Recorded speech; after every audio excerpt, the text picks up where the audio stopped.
Georgia investigators are relieved to find no one at home during a house fire. But as forensic examiners know, first impressions can be deceiving.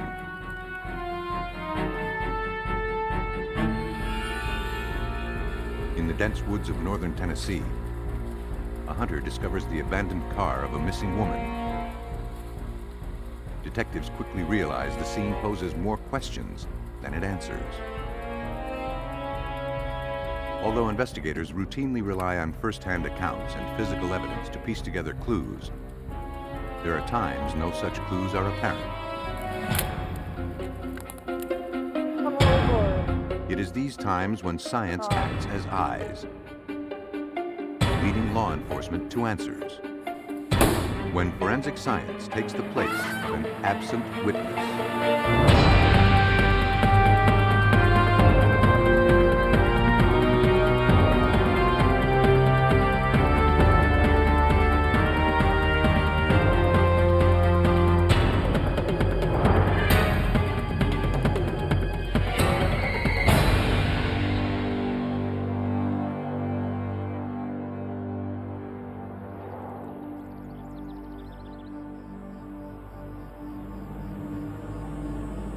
In this episode, some of the names have been changed. The Savannah River is at once both tranquil and mighty. Its waters run fast and deep. Beneath its surface lies a murky world full of dark secrets.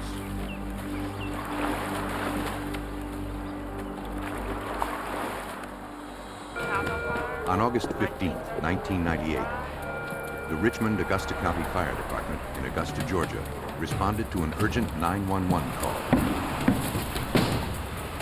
A house on Elizabeth Drive was on fire.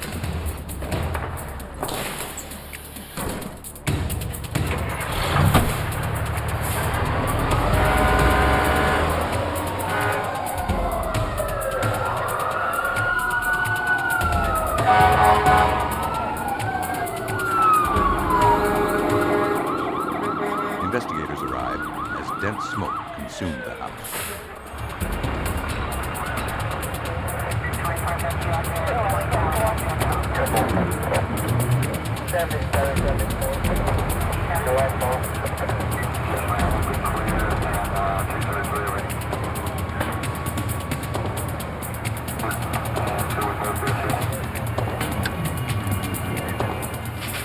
They scrambled to bring the fire under control.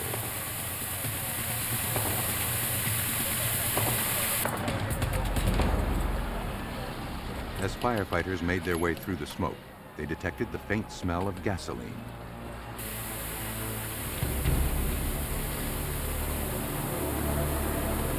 They hurried to find anyone who may be trapped inside.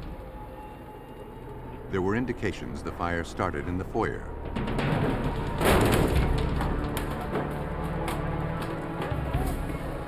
Although the bedroom was filled with smoke, there was little damage from the fire.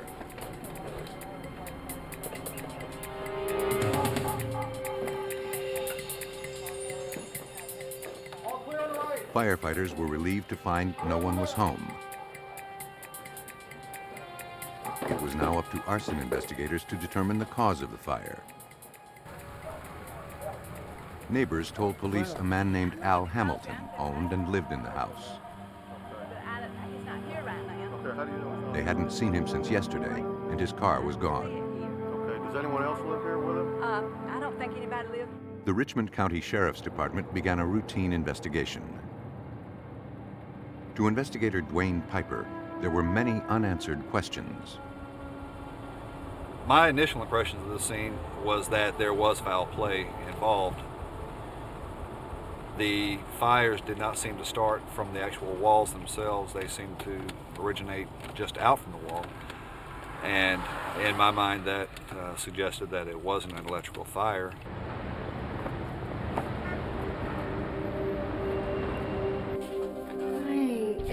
Later that afternoon, a woman named Donna Edwards arrived at the Sheriff's Department. Okay, thank you.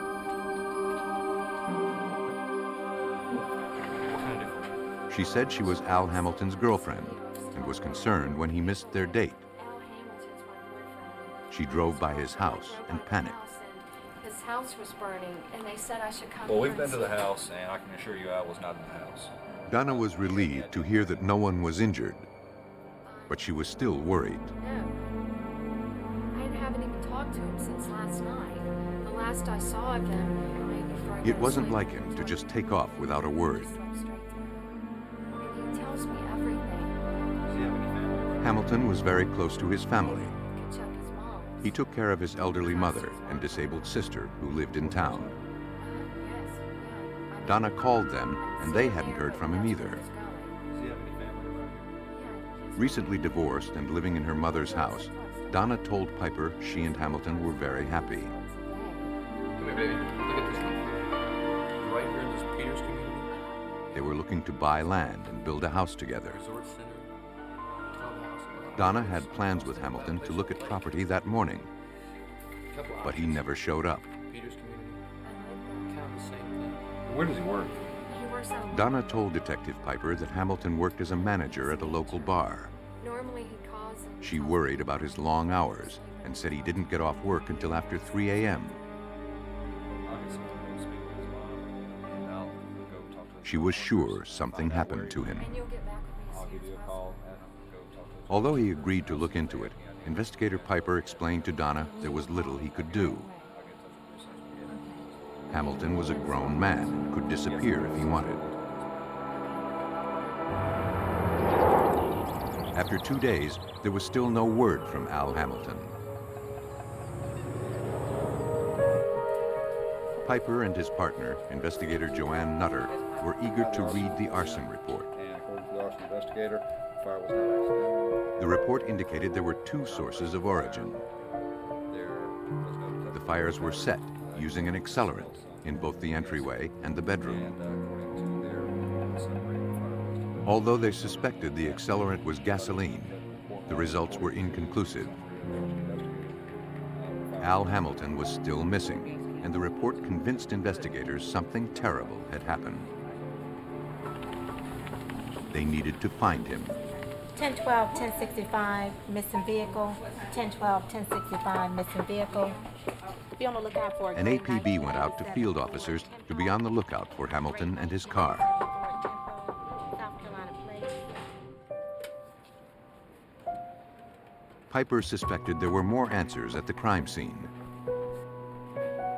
Hello, this is Investigator Piper with the Sheriff's Office, Richmond County. He called the Georgia Public Safety Office for assistance. Pick it up, thanks.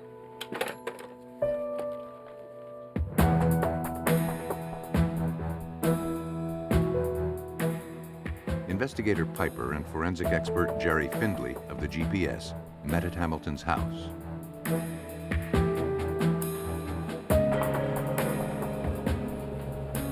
Jerry. Findley noticed a strange dent on the footboard of the bed. Yeah, it's like an impact of some kind, some object there, some rounded. It was consistent in size and shape with a baseball bat. Findley also saw what appeared to be blood on the footboard. The pattern resembled a swipe stain. A swipe stain is when a bloody object comes in contact with a non-bloody surface, and you can tell movement and direction which way the swipe is actually going. The stain traveled from left to right as he faced the foot of the bed.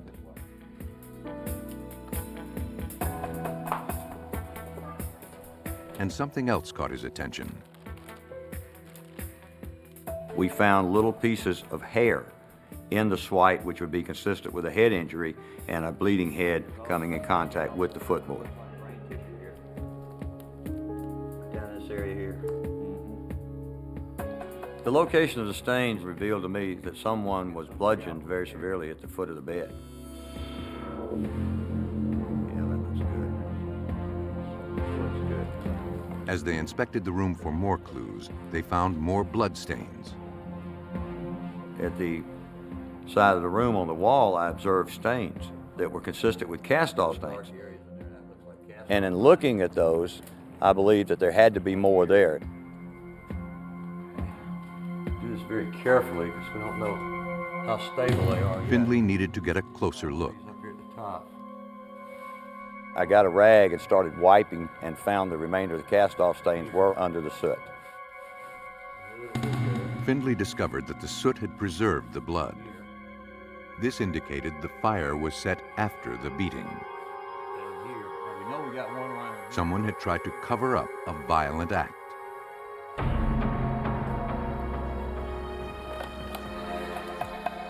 To reconstruct the events, Findlay ran strings backwards, from the blood spatter on the walls to the area of origin of the blood. Where you want to put the string, okay? Okay. A laser beam helped him determine the exact angles and trajectories of the spatter. And that's where you need to go here. I completed my analysis by first determining the directionality of the impact stains. I calculated the angles at which they actually struck the wall and drew the strings back to where the strings crossed.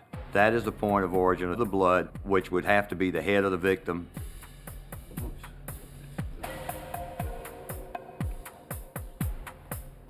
Okay, Dwayne, one thing I can tell you right now. The person was either on his knees or sitting down at the time he was being bludgeoned. Right in this area right here. This is the area of impact for these stains. Right in this area.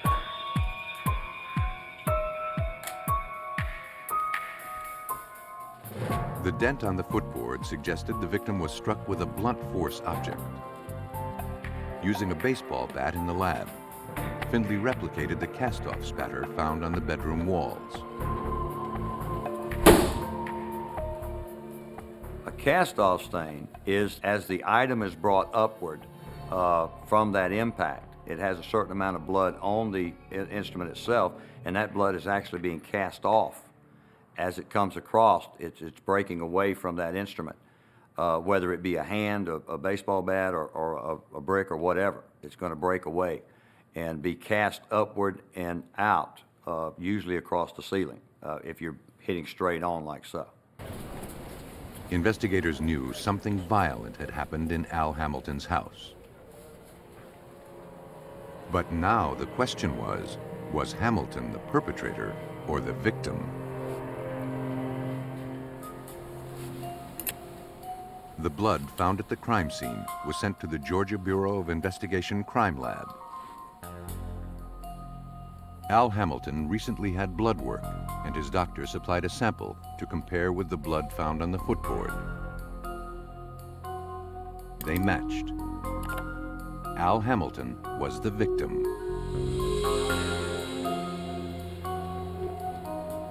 Chief Medical Examiner Chris Sperry analyzed the photographs of the scene. The arc of the blood and the amount of cast-off trajectories told a violent story. Based upon the evidence that was illustrated in the photographs, this was a crime that incorporated a great deal of aggression, of anger, or perhaps even hatred. All of the blows were directed at the head and probably the face as well, and there were repeated blows. And basically what it indicated was this man was beaten about the head and the face multiple times until he was dead. Police were now working a homicide. Al Hamilton had not survived the vicious attack. Investigator Piper retraced his last steps. Hi, I'm Investigator Piper with the Sheriff's Office, Richmond County. His first stop, the bar where Hamilton worked as a manager. Last weekend. His boss told investigators he was a model employee. No problems with any customers, other employees? No, he's busy. He also said nothing out of the ordinary had happened at the bar that night, and Hamilton had locked up around 3 a.m. No, sir.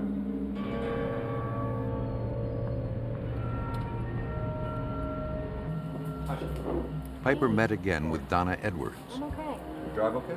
Yeah, I've been better. I do need to ask you something. He asked her if she could think of anyone who would want to harm Hamilton. To do something about. She did recall something that had happened a few months earlier.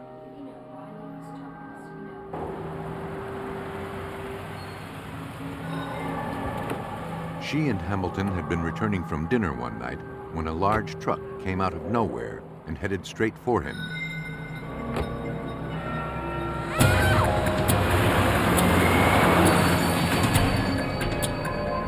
jumped out of the way, but was almost run down. The truck looked like the one her ex-husband, Rodney Richardson, used at work. She said Richardson couldn't come to grips with the divorce and was jealous of her relationship with Hamilton.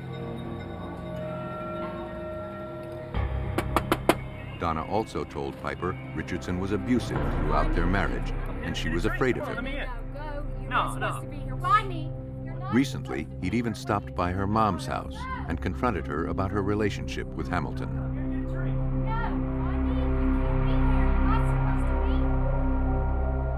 But still, Donna didn't believe Richardson was capable of murder. Besides, she said, she had received a phone call from Rodney at 1 a.m. at her mom's house on the night of the murder. He told her he was at a phone booth on the other side of town.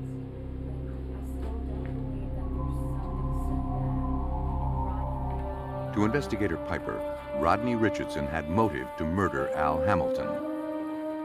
But motive doesn't always make a killer. And without a body, it would be difficult to prove a murder took place at all. Both Al Hamilton and his car vanished. A body can be disposed of anywhere, but a car is almost impossible to hide. And the only place large enough to conceal a car was the mighty Savannah River.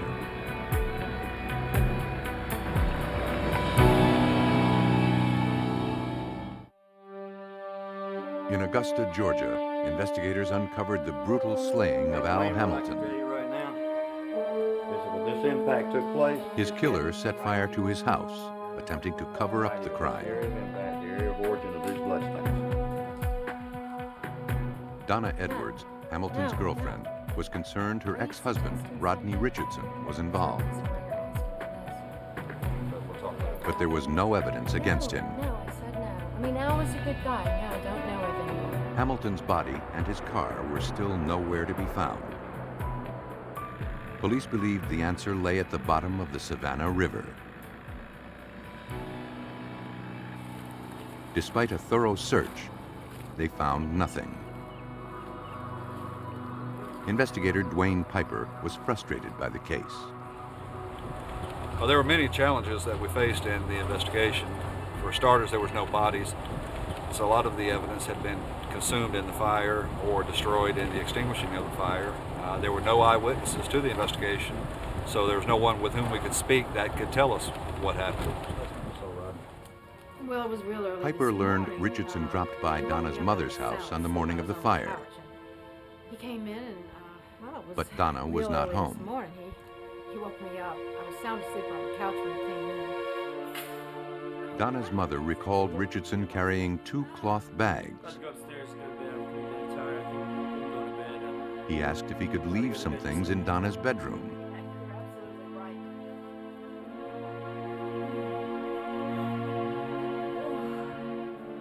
When he came out, he wasn't wearing his shoes, and he no longer had the bags.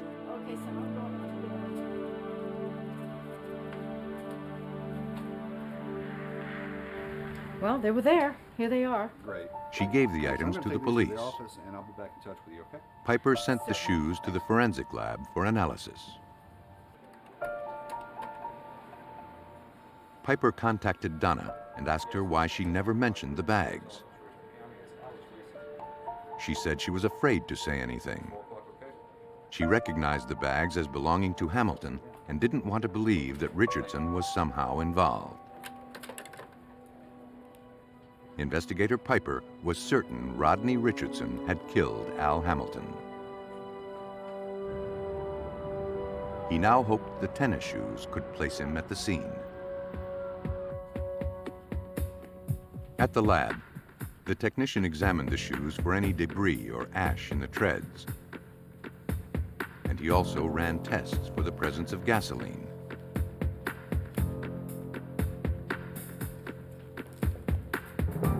The treads were clean. Traces of gas were found on the shoes.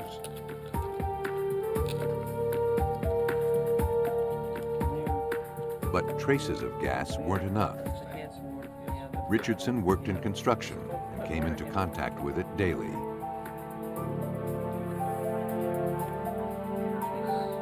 Investigators needed more. At least a few different cabinets. Piper, the phone records you subpoenaed? Yes. Here they are. Piper remembered Donna said she received a 1 a.m. call from Richardson on the morning of the fire, saying he was calling from a payphone. Piper wasn't so sure. On a hunch, he secured Al Hamilton's phone records. On the night in question, a call was made from Hamilton's house to Donna's house at 1 a.m. Al Hamilton couldn't have made the call. He worked until 3 a.m. Though circumstantial, the call suggested that Rodney Richardson was in Hamilton's house on the night of the murder. A moderate level so it doesn't drown out the conversation from across the room. Okay. Okay, and once Police needed direct evidence to make an arrest, and they asked Donna Edwards for help. Okay. And to activate it, all you do is She agreed and tried to get a confession on tape. and it will lock on. This reel is going to run for approximately 3 hours, so you don't have to force the conversation down. Donna recorded her conversations with Rodney over a period of several evenings.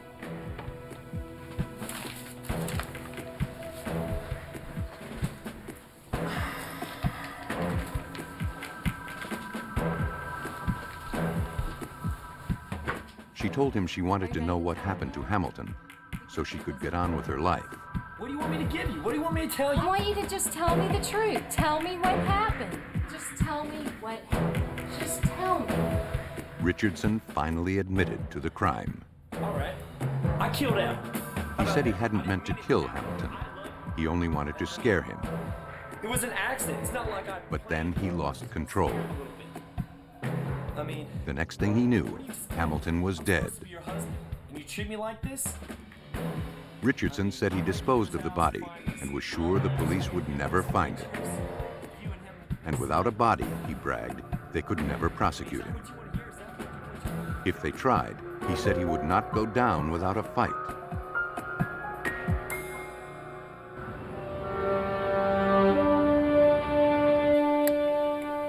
What do you want me to give you? What do you want me to tell you? I want you to just... The confession was enough to get an arrest warrant. All right. I killed Al. How about that? I didn't mean it to happen, but it did. Given Richardson's history of violence, investigators plotted with Donna to take him by surprise. While Donna and Richardson were out, the police hid inside her house.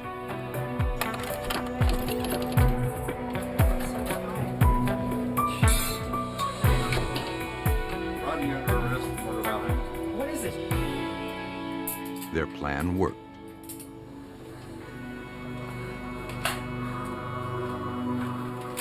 Richardson was arrested without incident.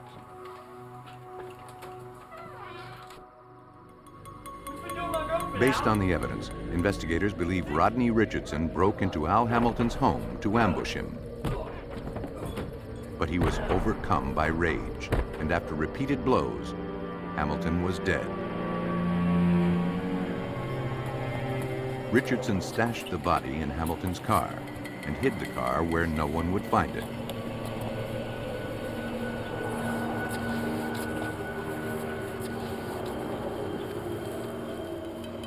Attempting to cover his crime, he set the house on fire. Neither Al Hamilton's body nor his car were ever found. Rodney Richardson was convicted of first-degree murder. He was sentenced to life in prison. The importance of forensic science in this case was absolutely crucial. Without the blood pattern work, the DNA work, and the arson investigation, this case would have never gone to court. There would have never been an arrest. It was through these three methods of investigation that we were able to make the arrest without a body, and to this day we still haven't gotten a body. Time the impact took place, his head Rodney Richardson mistakenly believed without a body, investigators wouldn't be able to make their case against him. he was wrong. In rural Tennessee, authorities must piece together blood-stained clues to find a missing woman, dead or alive. Stewart County, Tennessee is a small rural community where even the police know everyone by name. They average just one violent crime a year. On a Monday night in late 1990, a hunter spotted a car partially hidden by trees.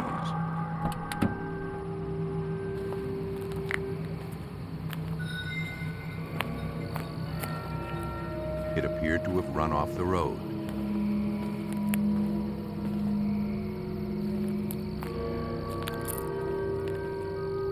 As he approached the car, he noticed no one inside.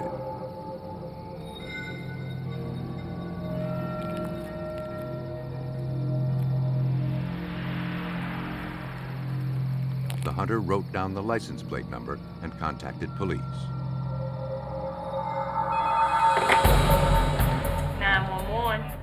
The Stewart County Sheriff's Office received the call. Thank you. Stewart County to 903. There's been a report of an abandoned vehicle. The dispatcher sent a patrol unit to investigate. She ran the license plate number and discovered the car was registered to June Atkins. Earlier that day, a woman was reported missing. Now, police feared June Atkins was wandering the woods, alone and injured. In Tennessee, Stewart County Police were dispatched to an abandoned car that had run off the road.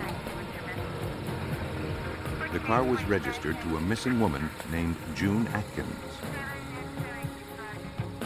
Police found the car wedged against a tree.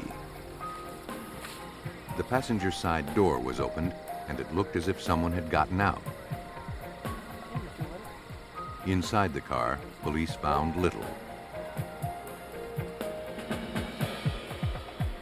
They searched the area, wondering if June had crawled out and lay injured somewhere nearby.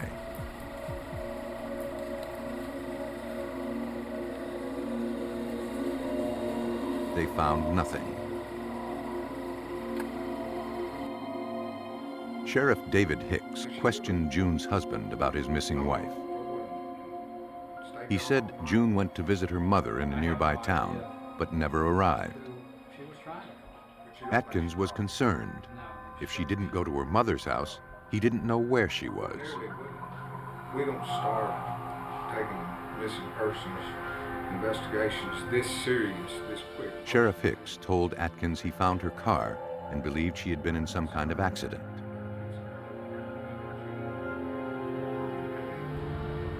June's car was impounded. Investigators hoped it would yield some clues as to her whereabouts.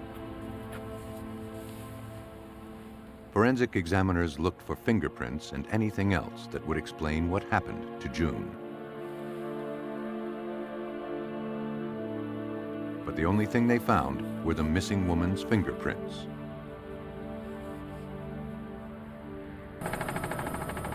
Police needed to act quickly. If June Atkins was injured and wandering in the woods, she would need medical attention.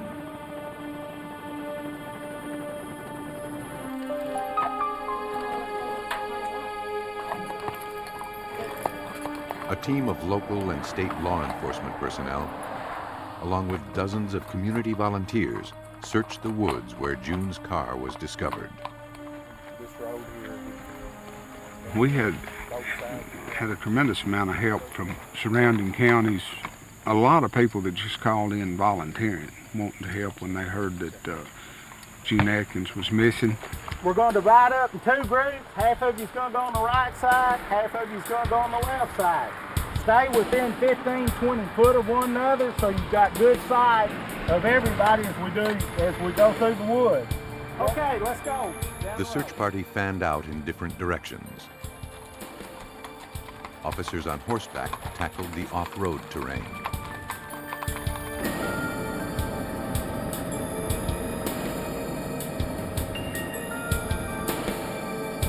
Tennessee Highway Patrol provided helicopter surveillance and a contact point from above.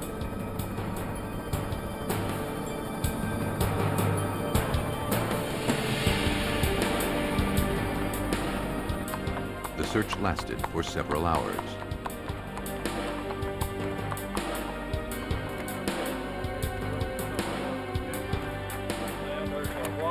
Police received a call over the radio. Something had been found near the Paris Landing Bridge. Rick Stout of the Tennessee Bureau of Investigation was part of the search team. Hey, David. He brought what was discovered to Sheriff Hicks. We got here on Highway 79, just east of the bridge, about a quarter mile off the side of the road. A group of searchers had found a patchwork quilt. Blanket or comforter. Here, well, I took it out. I don't want to lose anything in it. And, pretty interesting.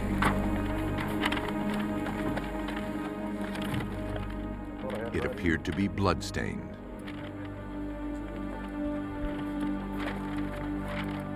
Near the quilt were a pair of men's cotton work gloves. What's interesting, they were found with the blanket. The gloves smelled of gasoline.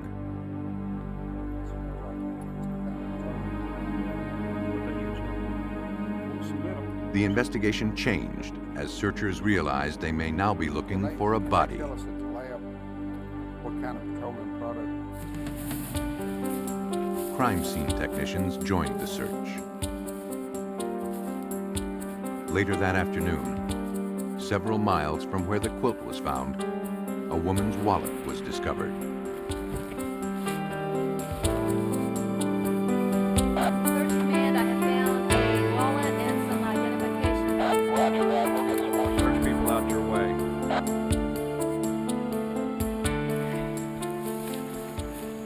We found some contents of a purse. Some of them we know belonged to June Atkins because her identification was in a wallet that was found. Found some other contents that appear to have come from a purse. The search continued for several more hours.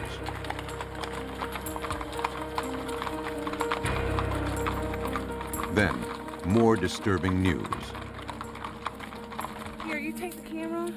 A large amount of blood had been found in the grass.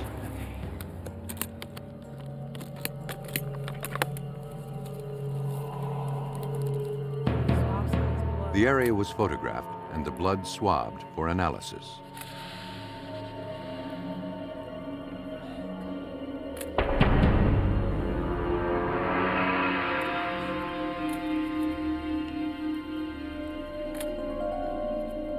They collected anything that may be of help, including blood-soaked grass.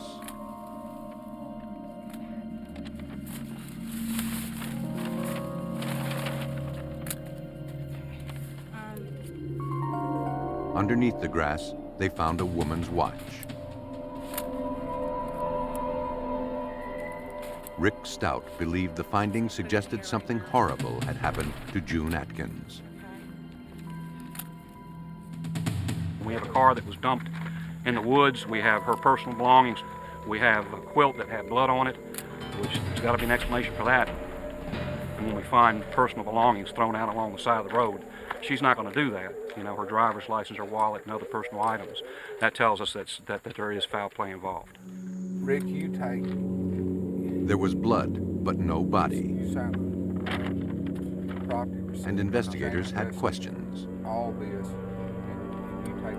At this point, they had no idea what happened to June Atkins. We did not find any evidence as to where June might be or her body might be. We had some hopes of possibly finding June alive, but we did not. Let's see, I think the first thing we'll do is look at Everything collected was sent to the Tennessee Bureau of Investigation Crime Lab. Okay. Forensic serologist Patty Choate tested the items for blood. I opened the quilt up, spread it out. It did have a very large blood stain on it. And so the first thing I did was a chemical color test to see if it was blood. And my chemical color test indicated that it was. So the next thing I wanted to do was to determine if it was human blood or not. Definitely blood. So I did testing on that and determined that it was indeed human blood. It's like dirt. The work gloves were too dark to see any blood. I do not see a thing. There it is. Look at that. Using an alternate light source, Choti examined the gloves. Not very big. She discovered several small stains resembling blood, but they tested negative. The results were inconclusive. I don't know. She then examined the sage grass. From a different scene, they had brought in some grass that they had just pulled up. And so I looked at the grass and did indeed find blood on the grass. We'll get a picture of it anyway. The blood on the items was compared with a sample of June Atkins' blood provided by her doctor. The blood matched. Yeah, she must have been bleeding quite a bit to have this much blood. Choti was asked by investigators if she could determine whether June was still alive. The volume of blood that was on the quilt was a fair amount of blood, but I mean, it could have been from maybe a non-lethal injury. But the fact that there was 2 or 3 areas of grass that had blood on it, that was more indicative of someone who had bled out quite a bit. And that was fairly indicative that she could have been mortally wounded. June Atkins was dead. Look what we got. I mean, Her killer was unknown. understand that it's, if we had a body, it'd be better. We've got the quilt, we've got the gloves. And now, police needed to find out who killed her and why. Tennessee police continued to investigate June Atkins' brutal murder. Although no body was found, massive blood at the scene indicated she could not have survived. Can you tell me if that's June's watch or not? June's husband recognized his wife's watch. Keep that up. He had given it to her as a Christmas present. Besides, I picked out Grandpa's present.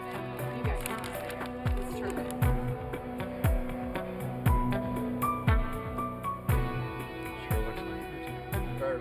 Sheriff Hicks broke the news of June's murder to her husband and asked if he could think of anyone who wanted to harm her. June's husband recalled a note he found in June's car several weeks before she disappeared. It was in a man's handwriting asking her to meet him at the Dyers Creek boat ramp. That was all he knew.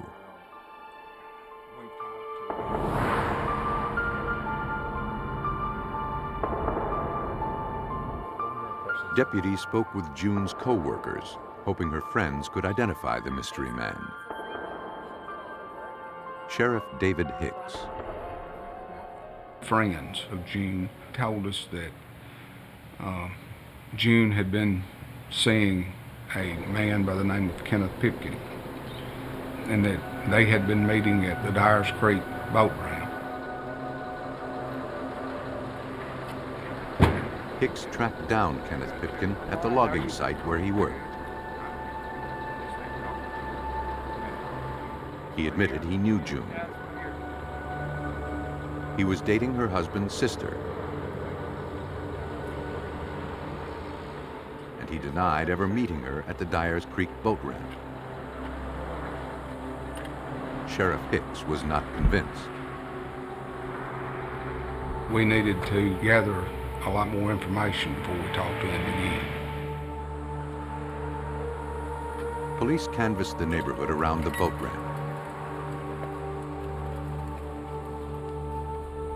A clerk at a nearby convenience store knew June well. And she also knew Kenneth Pipkin. She didn't think highly of Pipkin. She described him as a womanizer, obsessed with his truck. So obsessed, he kept a patchwork quilt on the seat to keep it clean. One day, she recalled seeing Pipkin and June talking outside.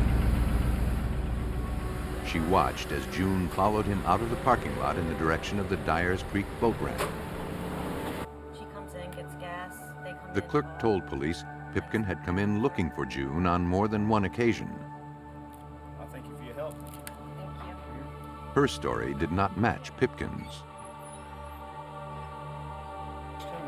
We just got 3 missing. Police got a break. A fisherman called in with new information.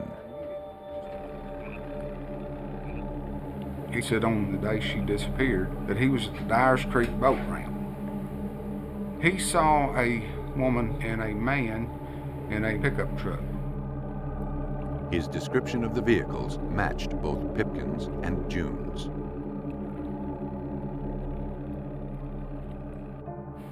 Police brought Kenneth Pipkin in for questioning. They showed him pictures of the bloody quilt. I remember having a blanket. He admitted it was similar to one he used in his truck. Okay. Do you have a? But his had been stolen earlier that year. Do you have your? I remember having quilts.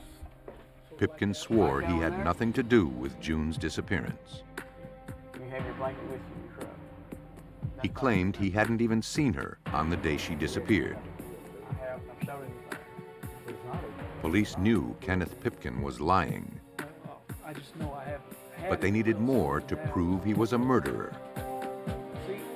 Now they needed to learn why. Police in Tennessee had a suspect in the murder of June Atkins. Large amounts of her blood were found in the nearby forest, but no body had been recovered. Probably, I got pictures of it, but we probably need to spread it out when we get in better. The suspect, Kenneth Pipkin, was seen with her shortly before her disappearance.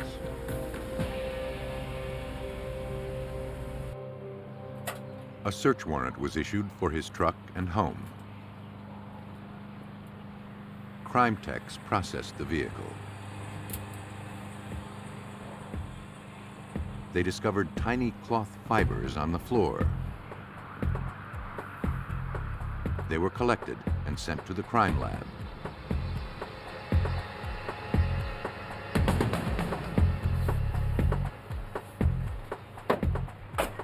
Several pairs of cotton work gloves were found in the house. They were the same size and style as those found at the crime scene. The evidence was sent back to the Tennessee Bureau of Investigation. Forensic specialist Russ Davis assisted on the case. He brushed the quilt found at the crime scene, collecting any loose fibers. The issue became, can we connect the victim through this blanket to our suspect? And that's where the fiber evidence came from. Fiber is associative evidence. Fibers are the basic unit of all textiles. Clothing, carpeting, anything like that will shed the fibers, the very small portion which makes up the textile garment. And that's what can transfer.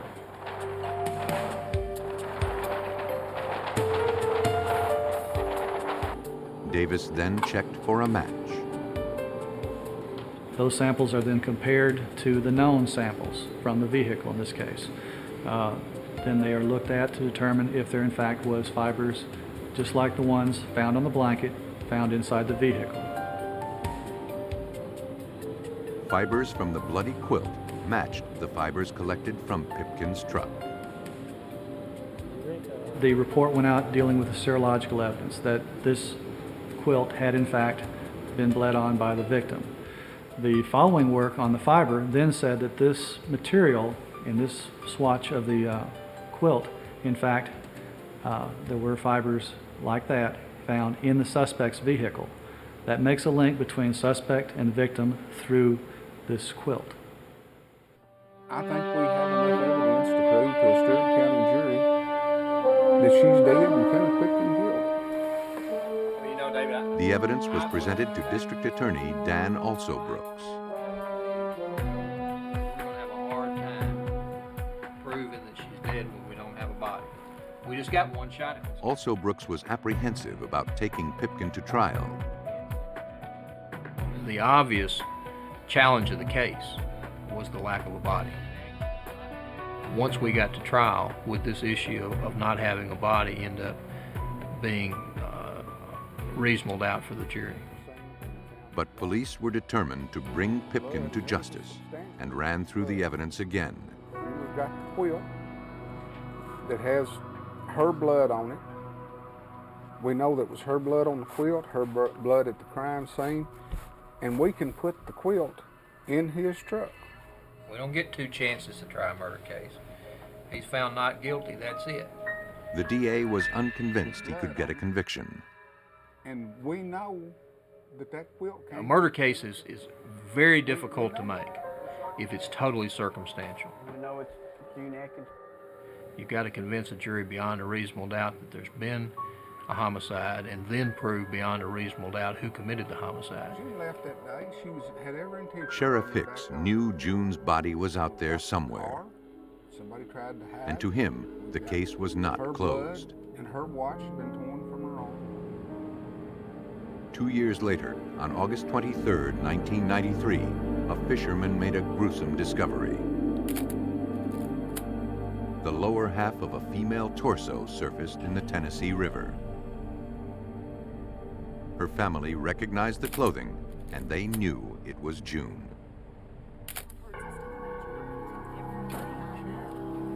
Kenneth Pipkin was arrested and charged with murder. Police believe that June threatened to expose their relationship.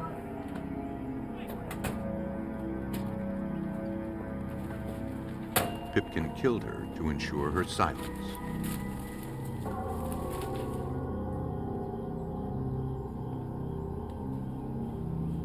But with the help of forensic science, June's story was finally told. For a small town murder, probably had as many expert witnesses as I've ever had in the case. I had a forensic pathologist that had done the autopsy. You had fiber experts, you had a blood expert from the TBI. It was a fascinating case to put together as a prosecutor. Kenneth Pipkin was found guilty of second-degree murder. He is now serving a 20-year sentence. Some killers go to great lengths to keep their victims' whereabouts a mystery, leaving no bodies and only traces of the crime. There was a time when justice was scarce for these perpetrators. But today, forensic science arms law enforcement with the necessary weapons to convict, providing a witness where there is none.